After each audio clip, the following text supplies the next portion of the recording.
こんにちは。今日はボルボの作業をやっていきたいと思います。はい。ポンコツ WR です。よろしくお願いします。では早速なんですけども、こちらのボルボの作業ですね。いつも外車はあんまり触らないんですが、今回はやっていこうと思います。はい。今日はお手伝い兼勉強でやっていきます。はい。で、こっちトラクションコントロールの警告灯がついちゃったということで作業をしていくんですけども、ブレーキプレッシャーセンサーがダメになったらしいんですよね。で、これを交換していくんですけども、はい。こちらですね。これが新品のやつです。純正だと2個で10万円以上するみたいなので、並行品を安いやつを使っていこうと思います。これがブレーキプレッシャーセンサーですね。で、2個あるので、左側から取り外していきます。はい。で、ブレーキ配管が結構しなっちゃうんですよね。で、緩めるのが大変苦戦しました。で、なんとかモンキーで外していきます。徐々に緩んできますね。手持ちのラチェットセンサーソケットでは、ブレーキ配管が邪魔しちゃって合わなかったんですよね。なので、モンキーで、緩めました。はい。で、取れましたね。外観だと不良品かどうかわかんないですね。はい。で、もう一つも同じ要領で外していきます。パッと見は外しやすそうなんですけども、結構ブレーキ配管が邪魔をしてなかなか工具が入らないんですよね。はい。だいぶ苦戦しました。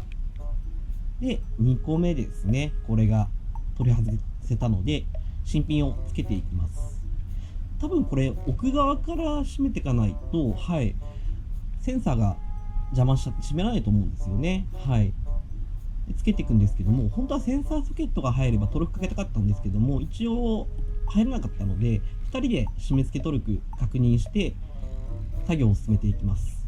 で、もう1個ですね、取り付けていきます。こちらはモンキーでしっかりと締めていきます。はい。やはり配管がちょっと邪魔ですね。やりづらいです。はい。で、なんとか締め付けていきます。センサーソケット入ればいいんですけどね。で、あとは、ツーマンセルで確認してもらって OK なので、センサーカプラーを2つ取り付けます。で、純正品は結構カプラー入りやすかったんですけども、並行品はちょっと入りが悪かったんですよね。で、とりあえずこれで交換が終わったので、はい。ブレーキフルードが垂れたところを水で流しておきます。塗装傷めちゃうんでね、はい。しっかりとブレーキフルードを流しておきます。で、センサー交換でブレーキフルードがちょっと抜けてしまうため、おそらくエアが入っちゃうんですよね。で、エア抜きを行っていきます。で、右前からジャッキアップして、抜いていきます。はい。ワンマンブリーダーでブレーキフルードを抜いていきます。こちらですね。ワンマンなんですけども、一応運転席に乗ってもらって、はい。ペダルを踏んで、2人で抜いていきます。ちょっと最初エアーが噛んだように見えますね。これなんかちょっと、はい。センサーのところじゃなくて、最初噛んでたっぽいですね。で、センサーはマスターに近いので、はい。ちょっと多めにフルードを抜いていきます。はい。ダフってもらって、とりあえず OK ですね。ちょっとカットしちゃってるんですけども、結構長く抜いています。はい。で、ブリーダーボルト、しっかりと締めて、タイヤを組み付けていきます。はい。で、このホイールのナットじゃなくてボルトタイプはあんまり触ったことないんですよね。で、締めたことなかったので、すごいやりづらかったです。はい。ナットタイプが僕やっぱ好きだな。はい。慣れればこっちの方がいいらしいんですけども、ちょっと僕はやっぱり苦手でしたね。はい。で、ジャッキダウンして、今度は左前ですね、を抜いていきます。はい。ジャッキアップしていきます。同じ要領で作業していきます。スナップで馬をかましてあげて、大体のところですね、強度がありそうなところに馬かましてあげて、こちらも同じくブレーキフルードを抜いていきます。マスターに近い配管で2箇所エアーが噛んじゃってるので、噛んでる可能性があるので、はい。前輪で、そうですね、エアの位置がわかんないので、前輪でちょっと抜いていこうと思います。で、ブレーキフルードを補充して、ちゃんと残量確認しながら抜いていきます。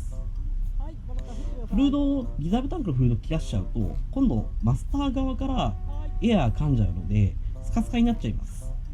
なので、リザーブタンクの量をしっかりと把握してフルードを抜いていきます。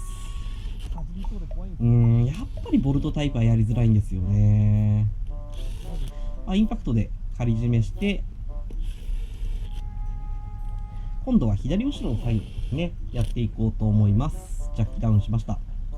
で、ジャッキアップして、なんかジャッキアップポイントが特殊だったんですよね。はい。ホイールを外していきます。ちょっと国産車みたいにできなそうだったので、一個一個やっていきます。でも本当はリフトがあればいいんですけど、なかなかね、はい。ジャッキしかないので、一輪ずつやっていきます。はい。こちら側もしっかりとエア抜きをしていきます。